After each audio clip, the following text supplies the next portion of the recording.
तुम्हाला तुमच्या computer skills upgrade करायच्या आहे? दिशा कम्प्युटर इन्स्टिट्यूट घेऊन आले आहेत महा डिस्काउंट ऑफर. आता कोणताही कोर्स करा फक्त 1800 रुपयांमध्ये.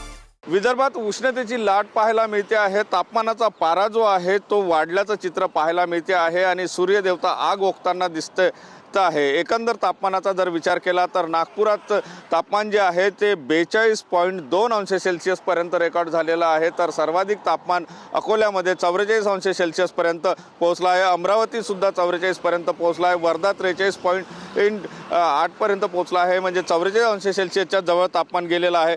विदर्भातील एकंदर सगळ्या जिल्ह्याचा जर विचार केला तर तापमानाचा पारा मोठ्या प्रमाणात वाढलेला आहे. हे त्यामुळे वेगवेगळ्या प्रकारे बाहेर निघताना प्रिकॉशन घेण्याचा सल्ला जो आहे तो डॉक्टरांकडून आणि तज्ज्ञांकडून दिला जातो आहे. आपण जर सकाळच्या वेळेला जरी आपण या ठिकाणी रस्त्यावर जर बघितलं तर आपल्याला पाहायला मिळते की किती कडकडतं ऊन आहे.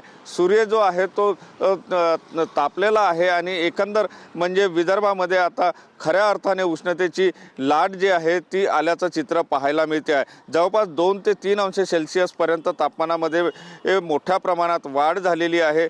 एप्रिल महिन्याच्या सुरुवातीला काहीसा अवकाळी पाऊस आलेला होता, त्यामुळे काहीसा गारवा निर्माण झाला होता, तापमान कमी झालं होतं. मात्र अचानकपणे आता तापमानामध्ये मोठ्या प्रमाणात वाढ झाली आहे आणि सकाळपासूनच गरमीचा जो त्रास आहे तो नागरिकांना सहन करावा लागत असल्याचं चित्र आपल्याला पाहायला मिळते.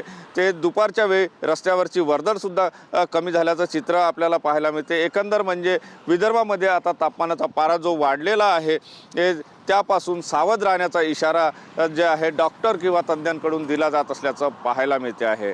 कॅमेरामन सचिन सयामसह सुनील ढगे, TV9 मराठी, नागपूर. तुम्हाला तुमच्या कम्प्युटर स्किल्स अपग्रेड करायच्या आहे? दिशा कम्प्युटर इन्स्टिट्यूट घेऊन आले आहेत महा डिस्काउंट ऑफर. आता कोणताही कोर्स करा फक्त 1800 रुपयांमध्ये.